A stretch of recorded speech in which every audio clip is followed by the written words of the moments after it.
Toute la création t'adore.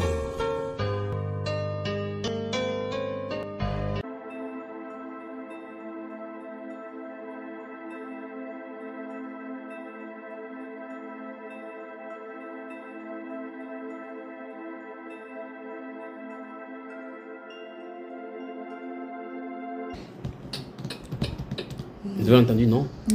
Très bien. C'est ce qui vient d'arriver. Les dons spirituels vont se manifester. Dieu va épurer, nettoyer les pensées, nettoyer et donner l'habilité à l'être humain qui veut utiliser de regarder le péché sans savoir que c'est le péché. La personne ne pourra plus pécher. Il n'aura plus la volonté de vouloir commettre le péché. Dieu va ôter tout cela pour que la manifestation de la pleine divinité en lui soit connue sur la terre. Pour qu'il soit capable de juger les pécheurs et les péchés. En étant le divin à la place de l'humain. C'est l'avant-goût du jugement des saints. Maintenant, Éphésiens dans le chapitre 5 dont je voulais lire tout à l'heure pour montrer l'application. Que le Seigneur vous bénisse. Regardez ça au chapitre 5, regardez, d'Éphésiens. Verset 7, 3 dit que l'impudicité, qu'aucune espèce d'impurité et que la cupidité ne soit même pas nommée parmi vous. C'est impossible là maintenant. Là, le verset c'est impossible. On ne dit pas que le péché ne soit pas là. On dit qu'on n'entend même pas le nom de ça. Pour que ce soit possible, il faut que tout le monde soit enveloppé dans une nuée de sainteté poussée. Que l'impudicité, c'est le subjonctif, c'est l'impératif ici. C'est un ordre. Que l'impudicité, qu'aucune espèce d'impurité. Donc, impurité, si tu fais la ramification de l'impurité dans n'importe quelle direction, on dit, et que la cupidité ne soit même pas nommée parmi vous, ainsi qu'il convient à des saints. Il a dit ça ici, à des saints, dans 1 Corinthiens, chapitre 5, il dit qu'aux saints qui sont en Jésus-Christ. On entend dire parmi vous qu'il y a une impurité telle que ça ne nomme pas chez le païen. Donc le degré est très grave. Ici, il a dit que ça ne soit même pas nommé. Donc la dimension de la sanctification de Dieu sera donnée aux croyants. La dimension de la sanctification du Dieu Tout-Puissant sera donnée aux croyants. De telle enseigne qu'avant de quitter la terre, on commandera aux arbres de se déplacer. Les arbres se déplacent. Amen. On commandera aux feuilles vertes de se sécher, ça se sèche. On commandera au cours d'eau d'arrêter le cours, ça s'arrêtera. On donnera des noms nouveaux aux animaux qu'on aura parlé et ça viendra à l'existence. Donc ici même la tige de manioc, ça te bloque, tu peux devenir quelque chose. C'est le pouvoir qu'avait Adam avant la chute. Donc vous voyez que fondamentalement l'homme a été restauré parce que le péché a été ôté, mais les effets du péché n'ont pas été annihilés dans l'être humain. Il y a un temps de travail pour cela. Vous imaginez que la Bible déclare, j'ai lu tout à l'heure en Colossiens chapitre 1 verset 12, il dit rendez grâce au Père qui vous a rendu capable d'avoir part à l'héritage du Saint dans la lumière. Écoutez ça. C'est Paul qui en a décrit de ses propres bouches, de sa propre main. Il dit, il vous a rendu capable, il vous a délivré de la puissance, il vous a délivré. On a lu ça, non? Il vous a délivré de la puissance des ténèbres et vous a transporté. Vous a. Il ne dit pas qu'il va vous. Il vous a transporté dans le royaume du Fils de son amour. Puis dans son appel, Dieu lui dit, regardez ça, Actes chapitre 26. Actes des apôtres. Vous n'êtes pas fâché comme partout là? Non, pas du tout. Donc, quand vous allez rentrer, vous allez entendre maintenant que hey, le frère s'est entendu telle chose. Oh, on rentre encore au Cameroun. Hein, Frédéric? On y va. Regardez chapitre. Oh, mon grand frère. Mon grand frère. Vous remarquez là où il est entré là. Chapitre 26 des Actes des Apôtres. Regardez, il vient à partir du verset 11. Je les ai souvent châtiés dans toutes les synagogues et je les ai forcés à blasphémer. Dans mes excès de furie contre eux, je les persécutais même jusque dans les villes étrangères. C'est dans ce but que je me rendis à Damas avec l'autorisation et la permission des principaux sacrificateurs. Vers le milieu du jour, ô roi, je vis en chemin resplendir autour de moi et de mes compagnons une lumière venant du ciel et dont l'éclat surpassait celui du soleil. La lumière de Jésus ne surpasse plus que le soleil. Donc il y avait le soleil, il y avait une lumière qui était dépassée du soleil. Pensez-y. Vous imaginez les bombes atomiques qui en lui. Nous tombâmes tous par terre et j'entendis une voix qui me disait en langue hébraïque, Saul, Saul, pourquoi me persécutes-tu? C'est qui est curieux, c'est qui parle depuis le ciel, mais tu entends cela sur la terre et tu entends ça toi seul. Continue. Saul, Saul, pourquoi me persécutes-tu? Il te serait dur de regimber contre les aiguillons. Je répondis, qui es-tu, Seigneur? Et le Seigneur me dit, je suis Jésus que tu persécutes. Mais lève-toi et tiens-toi sur tes pieds, car je te suis apparu pour t'établir ministre et témoin des choses que tu as vues. Donc pendant qu'il était là, il a vu des visions. Et de celles pour lesquelles je t'apparaîtrai. Donc après ça, Jésus lui est apparu. Et je t'ai choisi du milieu de ce peuple, et du milieu des païens vers qui je t'envoie, écoute ça, afin que tu leur ouvres les yeux. C'est terrible. Tu les ouvres. Pendant qu'il parle, il ne parle pas des yeux des aveugles. Ce sont des gens qui voient, qui ne voient pas bien. Ils ne voient pas bien ce qu'il fallait voir. Que tu les ouvres les yeux. Paul ne va pas prêcher que vos yeux soient ouverts. Non, il parle. Pendant qu'il parle, c'est qui est en lui en train d'ouvrir les yeux pour que les gens se... on était où? Très bien. Il dit, pour qu'ils passent des ténèbres à la lumière. Maintenant, souvenez-vous des Colossiens 1. Rendez grâce au Père qui vous a rendu capable d'avoir part à l'héritage saint dans la lumière. Il nous a délivrés de la puissance des ténèbres à la lumière. On dit que Jésus l'a fait. Par son sang à la croix, il l'a fait. Et s'il dit, j'ai Jésus lui-même qui dit encore, que je t'envoie comme ça pour que tu les fasses quitter, passer des ténèbres à la lumière. Donc malgré que Jésus ait fait ça à la croix, les gens étaient encore dans les ténèbres. L'œuvre de la croix est totalement accomplie. La mise à l'exécution et la pratique de cela pour chaque génération est faite par des hommes que Dieu a choisi pour les faire mandater, pour les faire quitter de cet état à l'autre état. Vous comprenez ce que nous avons dit? C'est-à-dire que fondamentalement, le Seigneur a enlevé tout le monde des ténèbres. Tout le monde est pardonné. Mais les gens pour qui c'est destiné, il faut qu'on vienne dire que, regarde, Jésus t'a pardonné. Tu dis, ah bon? Et à cet instant, tu es dans l'équipe. On se tait, vous restez dans les ténèbres. Pourtant, vous voyez, pourtant, vous lisez la Bible. Pensez-y là maintenant. Pensez-y. Vous avez moi, Oui. Ésaïe avait parlé de l'apôtre Paul. Quand il a parlé, quand le Christ vient. Attendez, je vais là-bas avant de revenir. Suivez-le. Hein. Ésaïe 46 là. Tous ces acteurs de l'interview, il les a préparés à l'avance. Il a dit à Amen, c'est un instrument que j'ai choisi pour porter mon nom. Donc Paul parle comme ça dans son sang, il y a le nom de Jésus. Donc il dit que vous portez mon nom devant les rois. Il porte son nom. Portez son nom devant les rois. Donc Jésus est aussi comme ça. Il vient dessus, il a emprisonné, il dit que non, prends courage. De même que tu as témoigné de moi à Jérusalem, il faut que tu témoignes à Rome. Donc quand il parle à Rome, ce soir, le roi vient s'asseoir sur le trône. Il dit, j'ai persécuté, je sais Jésus, donc celui qui annonce. Donc Jésus l'appelle pour dire seulement que il annonce Jésus. Donc voilà, porter son nom devant le roi. Il n'a pas dit porter mon nom devant le roi pour qu'il soit sauvé. Donc ça laisse servir des témoignages. Le jour où le juge dit, on a parlé de moi. Tu as compris? Savais-tu que tu étais à ma place? On y va là.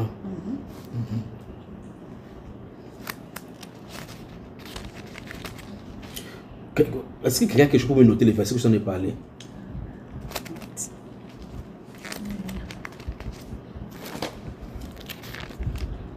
Permettez-moi de lire Actes des Apôtres chapitre 26, finis ça. Après je vais à Ésaïe. Et puis je rentre encore dans Actes chapitre 13. Non, je serais mieux que lire Actes chapitre 13 avant de revenir. Regardez ici, il dit, afin que c'est Jésus, ici c'est Jésus qui parle à Paul. Donc Paul raconte ce que Jésus lui a dit. Il dit, je t'ai choisi du milieu de ce peuple et du milieu des païens vers qui je t'envoie, afin que tu leur ouvres les yeux. Donc les païens, même si tu es intelligent n'importe comment, tant que quelqu'un qui n'a pas été envoyé par qui a été envoyé par Dieu ne te parle pas, tu es quand même dans l'aveuglement. Donc tu ne vois pas. Pas que tu as les mal des yeux, qu'il faut prendre le colis dans les yeux, non. Même si tu portes les grosses verres des frères Monsieur, frère Josué, des Isaora là. En fait, tu n'as pas le discernement. Voilà. Il dit, afin que tu leur ouvres les yeux pour qu'ils passent des ténèbres à la lumière.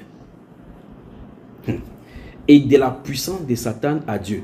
Et puis il dit, pour qu'ils reçoivent par la foi en moi le pardon des péchés et l'héritage avec les sanctifiés. Il y a un magasin d'héritage. Il y a un bienfait céleste.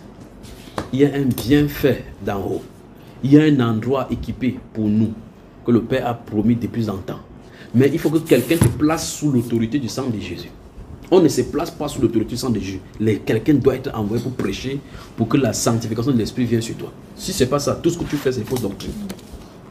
Tu vas dire ce qui est vrai, ça ne te lavera pas parce que ça n'a pas été ordonné. Vous comprenez cela? Et Jéroboam peut prendre les sacrifices donnés sous l'autel. Il a la lèpre parce que c'est ne lui pas ordonné de faire. C'est le rôle du prophète. Ézéchiel, Acte chapitre 13. Regardez ici. Verset 41.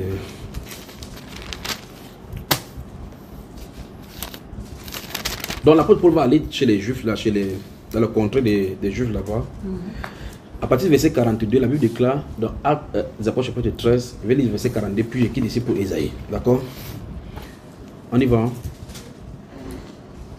Personne ne dit plus Amen. Amen. Amen. Amen. Même si on ne dit pas, c'est quand même vrai. C'est vrai, non? On y va? Oui.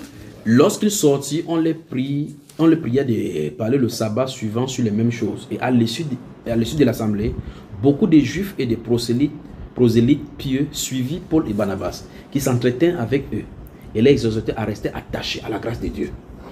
Le sabbat suivant, presque toute la ville se rassembla pour entendre la parole de Dieu. Tu entends ça? Toute la ville se rassembla. Il n'a pas la Bible qu'il a de les lire. Il vient seulement, il sort chez lui, il vient, il s'attient là. Ce qu'il a de dire sort du trône de Dieu. C'est le Dieu qui a de parler. Dès que tu parles, dès que tu acceptes, quelque chose fait, boum, tu es parmi les gens qui vont aller au paradis. Juste jusqu'à debout. Maintenant, je suis obligé de prendre la Bible, vous lire pour essayer de soutenir ce que je suis en train de vous dire. Que le discernement est devenu sur la terre où on va penser, appeler quelqu'un sans ouvrir la bouche, en pensée.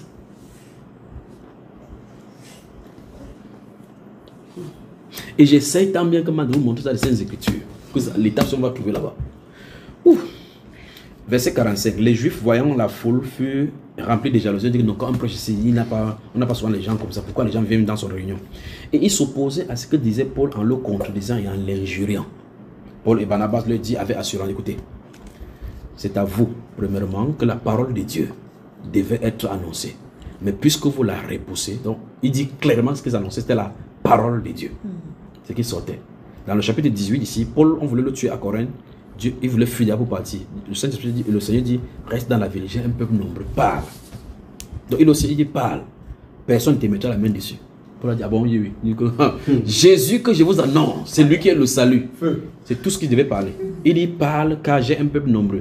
Le point que je vais vous faire comprendre, c'est que quand on parle, les gens écoutent, ils sont sauvés. Amen. On n'est pas sauvé parce qu'on parle à l'église ou quoi que ce soit. C'est parce qu'on écoute. Quand on écoute, quand on reçoit, dès que ça entre, même toi, tu ne peux pas te désauver. Amen. Même si tu refuses que tu es sauvé, tu es quand même sauvé. Parce que le maïs ne peut pas refuser que le maïs. Même si tu mets la peinture, le vernis sur lui, c'est quand même le maïs. Très bien. Alors, il dit, c'est à vous premièrement que la parole de Dieu devrait être annoncée. Mais puisque vous la repoussez et que vous vous jugez vous-même indigne de la vie éternelle, voici, écoutez bien, nous nous tournons vers les païens. C'est la chose qu'il ne faut jamais entendre. Parce que quand on tourne, la porte est fermée pour toi. Il dit, écoutez bien ça, verset 47, car ainsi nous l'a ordonné le Seigneur. Tu vois ça? Il dit aux gens, nous partons chez le païen, nous sommes les Juifs. Normalement, on ne devait pas aller là-bas. Mais c'était prévu dans les Écritures que on doit aller là-bas à cause de votre acte. Comme vous avez commis cet acte, la prophétie se tourne vers eux. Pensez-y maintenant. Il dit, car ainsi nous a ordonné le Seigneur. Je vais aller maintenant dans le verset, ce qui va signer, ce qui va citer au chapitre 42. Ésaïe, chapitre 42. C'est Ésaïe 46. 42. Je vais revenir pour 46. Lorsqu'on va parler de Babylone, de la chute de Babylone et des trucs qu'il y a dans le cœur à cause de ça. Parce que tout à l'heure, parlait que voici le veau d'or. Et là, on va parler des idoles et des autres veaux d'or. Donc, voici verset 42, chapitre 42. Maintenant, lisons d'abord ce qu'il dit dans ces actes des apôtres. Il dit, car ainsi nous l'a ordonné le Seigneur. Ça, c'est au verset 47 du chapitre 13 d'Ésaïe, des actes des apôtres. J'étais établi. Voici ce que nous a ordonné le Seigneur. J'étais établi pour être la lumière des nations. Donc dans leur écriture, ils lisaient chaque jour dans Isaïe que lumière des nations. Entre temps, il y a Israël, il y a nation. Quand les Juifs entrent chez les païens, tu entres chez les nations pour Dieu. Alors c'était prévu là-bas. Je te louerai parmi les nations. Comment on va louer le Dieu des Juifs chez les nations? Quelque chose devait faire que Dieu aille chez les nations. Parce qu'il était le Dieu d'Israël. Donc il fallait les endurcissement. C'est pour ça que la Bible parle du mystère de chute d'Israël. D'accord? Alors, car ainsi nous l'a ordonné le Seigneur, j'étais établi pour être la lumière des nations. 1. Écoutez bien. Pour porter le salut jusqu'aux extrémités de la terre. Donc l'apôtre Paul a parlé de lui dans Isaïe. Isaïe a parlé de lui. Regardez bien. Les païens se réjouissaient en entendant cela, juste en entendant cela, et glorifiaient la parole du Seigneur, et tous ceux qui étaient destinés pour la vie éternelle crurent. Il a passé toute la journée à démontrer que Jésus est leur Messie. Ils ont refusé. Les païens étaient à côté, on dit qu'on part chez les nations, ils vont entendre la voix de Dieu, ils vont croire. Ils acceptent que, ah bon, ils croient, ils ont la vie éternelle. Maintenant, chapitre 42 d'Isaïe. Verset 1. Voici mon serviteur que je soutiendrai, mon élu en qui mon âme prend plaisir. J'ai mis mon esprit sur lui. Il annoncera la justice aux nations. Il ne créera point, il ne lèvera point la voix, et ne la fera point entendre dans les rues. Il ne brisera point le roseau cassé, il n'éteindra point la mèche qui brûle encore. Donc, nous voyons clairement que ici, dans le livre de Matthieu, on dit que Jésus ne parlait pas dans les rues pour que ce qui était écrit dans le livre d'Isaïe s'accomplisse. Si vous lisez Matthieu chapitre 12, ça se trouve là-bas. Puis il dit, il annoncera la justice selon la vérité, il ne se découragera point et ne se lâchera point jusqu'à ce qu'il ait établi la justice sur la terre, sur toute la terre entière maintenant, et que les îles espèrent en sa loi. Donc on parle de Jésus. Vous voyez cela? Maintenant puis il dit, verset 5, ainsi parle Dieu l'Éternel qui a créé les cieux et la terre et les a déployés, qui a étendu la terre et ses productions, qui a donné la respiration à ceux qui peuvent la peuple et le souffle à ceux qui y mangent. Moi, l'Éternel, j'étais appelé pour le salut. On parle de Paul cette fois-ci. Voilà son appel. Maintenant, écoutez bien, écoutez. Et je te prendrai par la main. Vous voyez ça? Je te prendrai par la main, je te garderai et je t'établirai pour traiter alliance avec le peuple, pour être la lumière des nations, pour ouvrir les yeux des aveugles, pour faire sortir de la prison les captifs et de leurs cachots ceux qui habitent dans les ténèbres. N'est-ce pas ce que Jésus lui a dit? Jésus lui-même a dit ici dans Matthieu, dans Actes des Apôtres, là, que je t'établis pour que tu fasses passer des ténèbres à la lumière. Donc, Paul et Jésus étaient liés dans les Écritures. Jésus était le salut, il est le salut, et Paul devait porter ce salut dans la nation.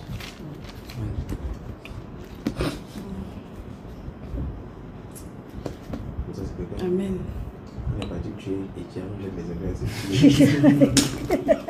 Et c'est justement comme tu as dit, c'est chez lui on a tué Étienne. On les jeté donc. Ça veut dire que le traître de leur groupe était parmi nous. Donc Dieu avait envoyé une taupe là-bas. Magnifique Jésus. Il a envoyé, fait entrer dans la franc-maçonnerie le plus poussé des pharisiens. Poussé dans le pharisianisme, il était là. Quand tu as fait le conseil, il connaît comment ça se passe là-dedans. Pourtant, il était à côté de Jésus. C'est lui qui est prévu dans Jésus pour porter ce Jésus-là dans les nations. Mais, vous voyez comment Dieu est infiniment sage. Quand on a tué Étienne, c'est devant ce puits qu'on a lancé justement la Bible. Pour dire, tu arrêtes ça, on dit oui, on va les tuer, tu comprends? On dit oui, alors que c'est lui qui est censé aller annoncer ça. On va dire non, on dit que c'était une taupe, c'était un truc, c'est Dieu qui l'a infiltré. C'est pour ça que quand n'importe qui est dans la franc-maçonnerie, dans n'importe quel secte, n'importe quoi, il ne faut pas le condamner. Parce que tu ne connais pas quel est le plan de Dieu pour lui. Tu pourras dire quelque chose quand tu as le plan, avec certitude, le plan de Dieu. Quand tu ne connais pas, Dieu peut changer quelqu'un maintenant, quelques secondes. Il devient maintenant plus un prédicateur où tu vas dire que c'est toi-même qui va se pleurer là. Si les autres, d'abord, Ananias lui-même que Jésus va envoyer, je lui va dire que Seigneur, tu as bien choisi le type là, tu connais même, tu parles de celui qui est à côté de lui ou bien le monsieur là. Il dit, tu connais même ce qui est entre les mains, le rouleau là. Dans l'intérieur, c'est autorisation pour amener l'Ananias et tous les autres à Jérusalem. Et tu m'envoies vers lui, il dit, va. C'est un homme, c'est un instrument que j'ai choisi. Ah, je me sens bien. Comment on va lire la Bible comme ça, on ne doit pas bien se sentir. Quand quelqu'un me dit, est-ce que tu connais le plan de Dieu pour toi? Est-ce que tu connais le plan de Dieu pour toi? Change de personne.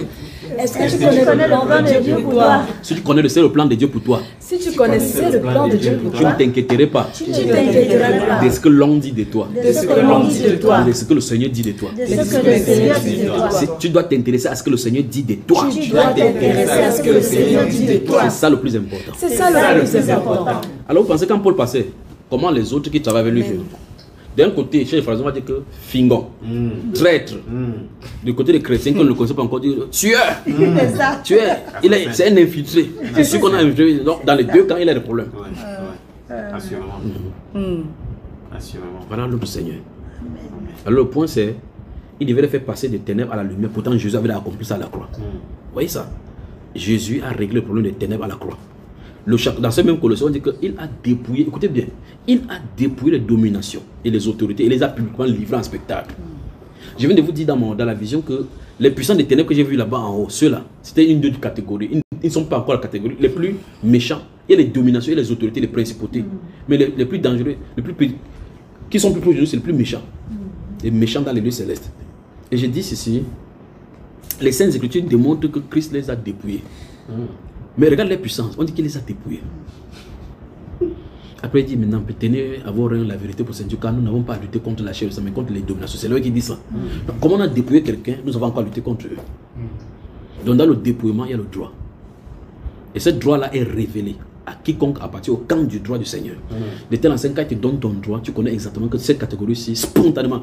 C'est pour ça que les gens qui ont des visions, eux, ils se confondent des ténèbres ou bien des démons. Vous ne pouvez pas connaître des catégories de démons sur la terre, jamais. Parce qu'il y a des catégories de démons que la Bible n'a pas parlé. C'est uniquement dans l'esprit que vous les voyez. Maintenant, quand vous les voyez dans cet esprit-là, à cet instant-là, le Saint-Esprit vous donne comment il faut combattre. Vous ne pouvez pas apprendre ça à quelqu'un. Vous voyez cela? Vous ne pouvez pas apprendre. Parce qu'en fin de compte, dans les dimensions spirituelles, le nom de Jésus se transforme souvent en instrument.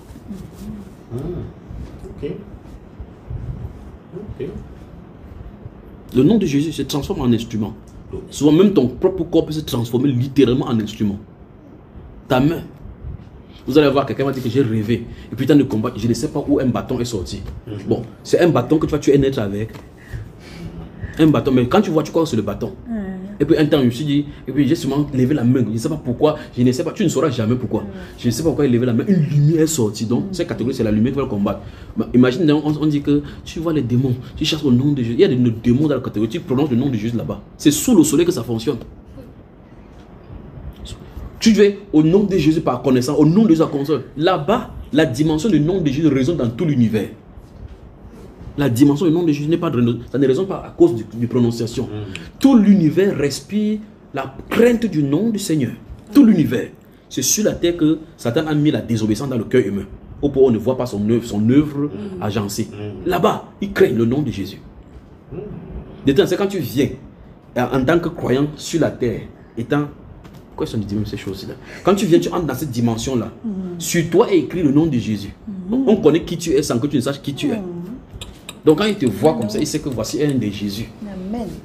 C'est à cause du beau nom que nous portons. Amen. Amen. Amen. Portons. Donc, les croyants en Christ Jésus sont des gens qui sont puissants mais qui s'ignorent. C'est pour ça que quand vous allez voir que quand ceux-ci rêvent, tous ceux qui sont en Christ, quand ils rêvent dans la dimension spirituelle, ils ont toujours la victoire.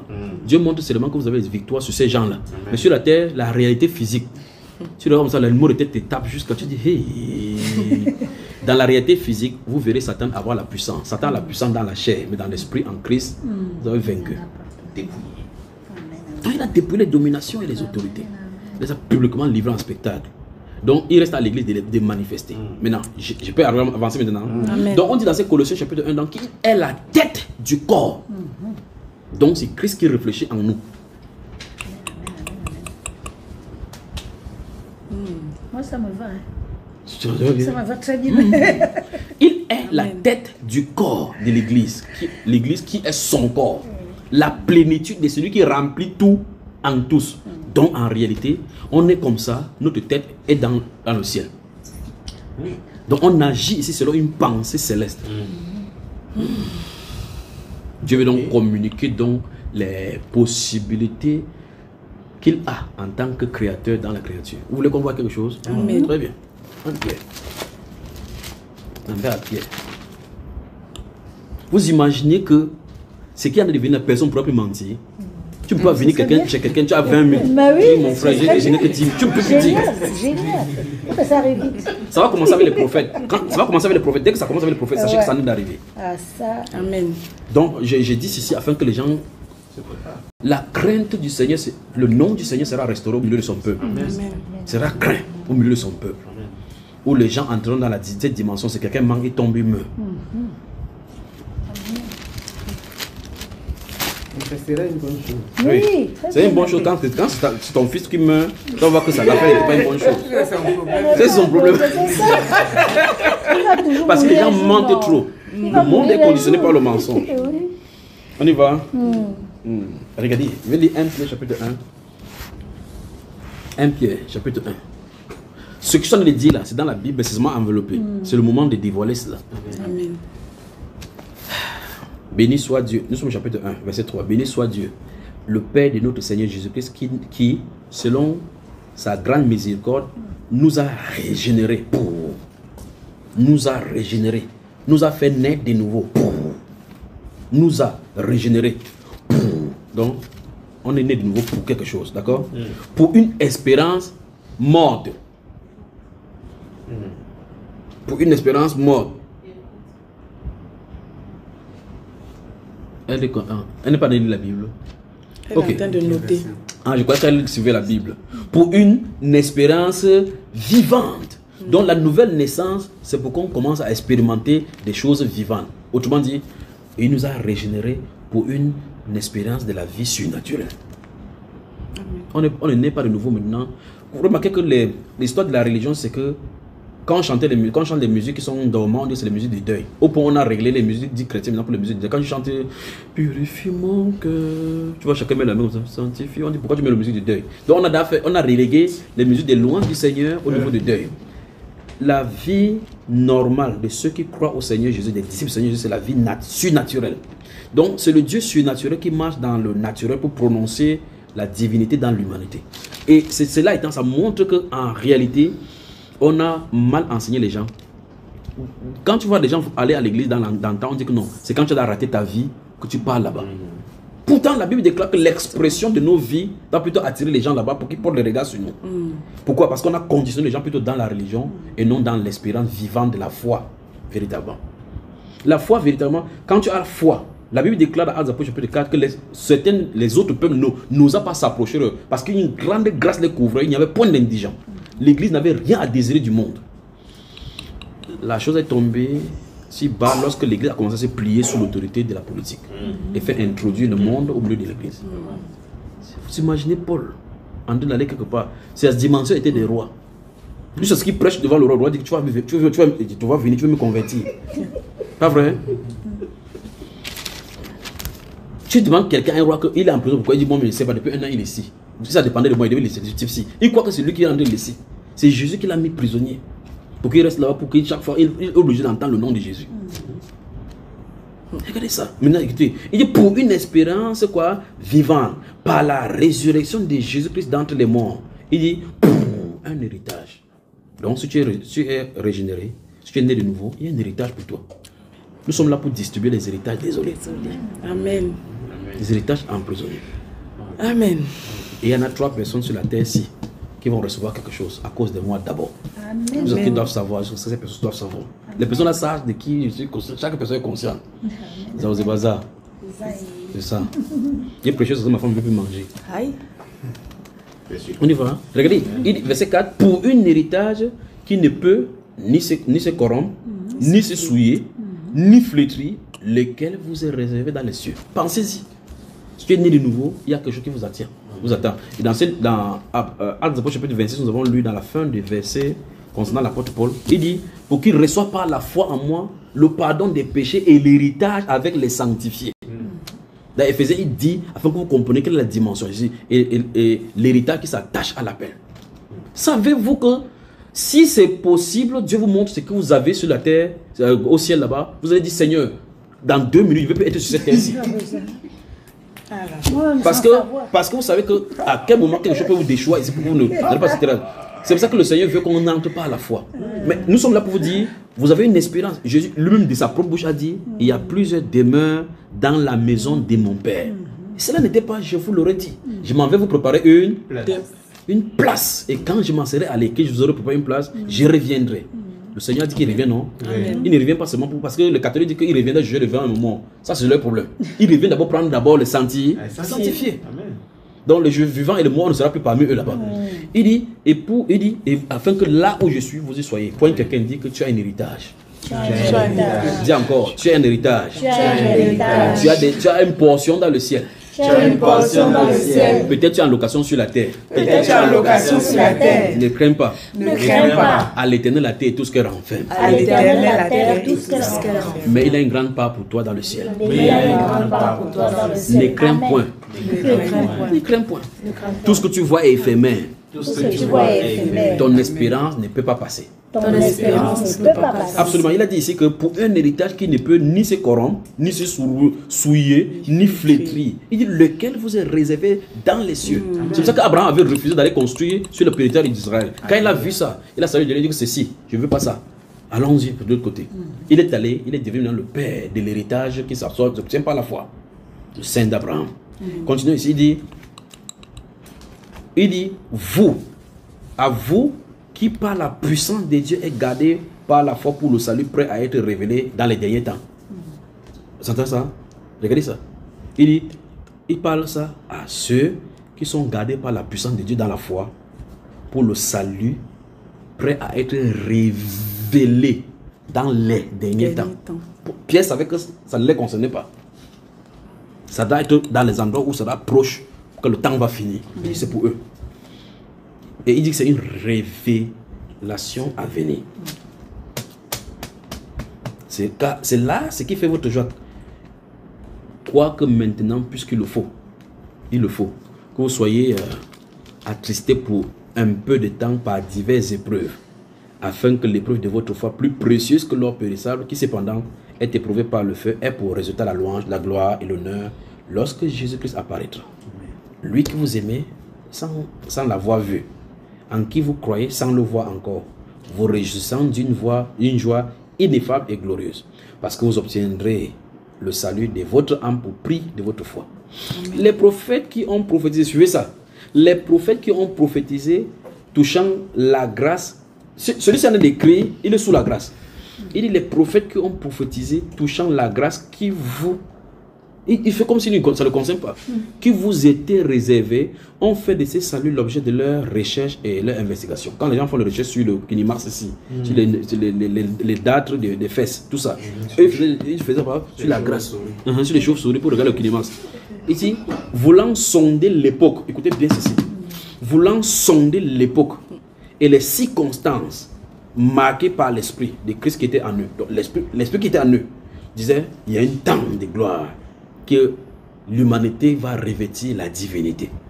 Il y a un temps où Dieu va venir dans les cœurs humains, habiter sur la terre. Mais il y a un travail en amont pour faire ôter le cœur des pierres.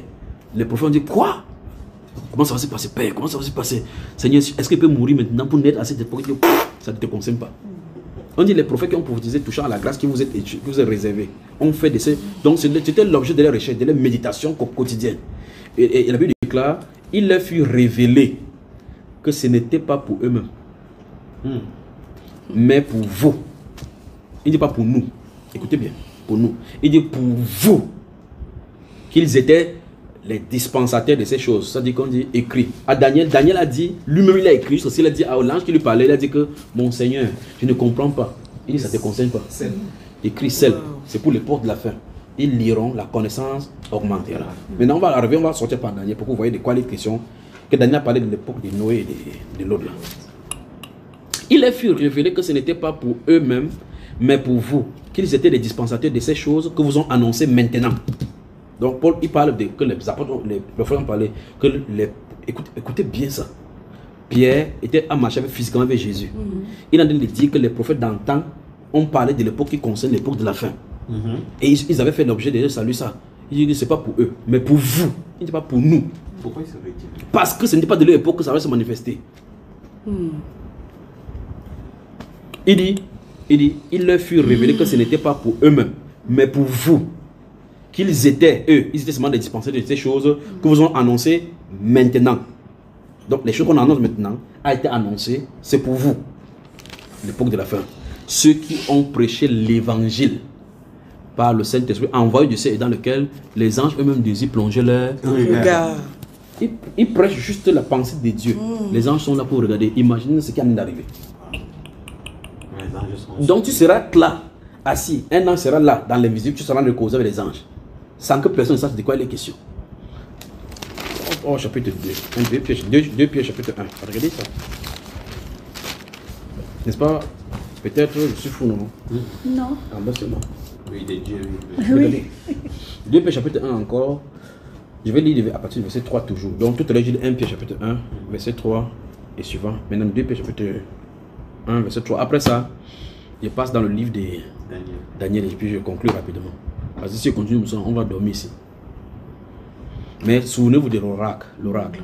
La grande manifestation de discernement poussé du Saint-Esprit. Mais tu voulais aussi lire le passage là où Jésus a parlé des pensées. Je vais parler de cela. C'est dans Luc chapitre 17. Je peux avancer là, Mme Moussa. Comme sa divine puissance nous a donné tout ce qui contribue à la vie et à la piété. Comme sa divine puissance nous a donné. Pas comme sa divine puissance va nous donner. Nous a donné. Tout ce qui contribue à la vie et à la piété. Au moyen de la connaissance de celui qui nous a appelés par sa propre gloire et par sa vertu. Lesquels nous assurent de sa part les plus grandes et les plus précieuses promesses. Quelle promesse quelqu'un peut vous faire sur la terre? Non, il m'a fait la promesse qu'il va m'arriver, ça va me suicider, il ne me marie plus. Il va me suicider. Donc c'est la plus grande promesse qui est sur la terre. Vous entendez des bêtises comme ça. Il dit lesquels nous assurent de sa part les plus grandes et les plus précieuses promesses, afin que par elles, ces grandes promesses-là, vous deveniez participants de la nature divine. Pensez-y maintenant. Donc, il y a des promesses qui nous ont été données qu'on va participer à la manifestation de la divinité. Pensez un pécheur comme moi, comme ça là. En train de regarder l'intestin de quelqu'un, comme ça par les yeux. Et entrer là-bas, des intestins sont comme ça là. Pendant qu'on ne parle pas, ton intestin de tourner. C'est si on ne peut pas imiter. Satan va se limiter ici là. C'est ça même. Il dit, regardez, comme sa divine puissance nous a donné tout ce qui contribue à la vie. Regardez ça. Il dit, afin que par elle, vous deveniez participants de la nature, pas à la nature, participants de la nature divine, en fuyant la corruption qui existe dans le monde par le convoitise. Donc, il faut que la divinité soit en nous pour que ça nous empêche de pécher. À cause de cela même, faites tous vos efforts pour joindre à votre foi la vertu, à la vertu, la science, les 7 niveaux. Voilà ce qui est écrit là-bas. Vous y êtes? Très bien. On revient. J'ai pilote dans ce qu'il dit avant de finir avec Daniel. Jésus dit ce qui s'est passé du temps de Noé, se passera. Ce qui s'est passé du temps de l'autre, se passera. J'ai pris le temps de l'autre. On a vu clairement que avant que l'autre entre dans l'âge, quelqu'un a été enlevé. Enoch. Avant que l'autre ne soit, parce qu'on dit clairement qu'à Sodome, il est sorti, le feu a sorti, mais il y avait un débat entre quelqu'un ici qui discernait les pensées. Pendant que ça se passait là-bas, quelqu'un était de ce côté-ci qui n'était pas dans le feu, il ne fuyait pas la persécution. Il était mis à part à côté de lui. Donc les anges qui allaient pour créer le jugement là-bas, Dieu n'était pas avec eux. La personne qui était en lieu et place du Seigneur. Il était là, pendant ce temps-ci, il dit, pourquoi Sarah a ri alors qu'il était la tente derrière lui? Donc pendant qu'il était là, quand ça se passait dans l'autre, il y avait le discernement des pensées sur la terre. Pourtant, Dieu a ri. Jusqu'à ce qu'il a donné Isaac, elle a ri. Elle a dit qu'elle a pas ri. Elle a dit qu'elle a menti. Il dit pourtant tu as ri. Laissez-le. Est-ce que ça va? Oui, tous là, ça va. Mieux tous comme ça, au lieu de bavarder. Alors donc, vous remarquez que Abraham était mis à part sous une tente non persécutée, alors que le feu descendait à Sodome. Donc, l'enlèvement et la grande tribulation sont comme ça. Quelque chose se passe. Celui-ci ne passe pas par la grande tribulation. Il est mis à part, causant avec le Seigneur pendant que la tribulation s'est passée. Vous avez vu ça? C'est ça quelque chose. Le discernement des esprits donné aux croyants pour l'œuvre de la participation de la nature divine sur la terre. C'est une grande visitation que les prophètes et les apôtres n'ont pas eu. Dieu va donner ça à l'église du temps de la fin pour rendre réelle la mission des fils sur la terre. Amen. Ça arrive. Amen.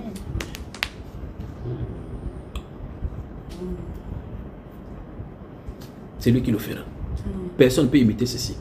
Toute imitation, c'est la mort qui va venir. Parce que le Seigneur ne voudra pas qu'on... En tout cas, personne ne pervertira son œuvre. Les apôtres ont essayé d'exercer là-dedans. Pourquoi Satan a-t-il rempli ton cœur au point où tu mentes au Saint-Esprit? Pourquoi Satan a-t-il rempli ton cœur au point où tu mentes au Saint-Esprit? Demande pardon à Dieu pour qu'il te pardonne sur ton cœur parce qu'il voit que tu es dans un fiel amen. Non. Ananias, c'est ce que tu as vendu. Ce n'est pas un nom que tu as vendu au Saint-Esprit.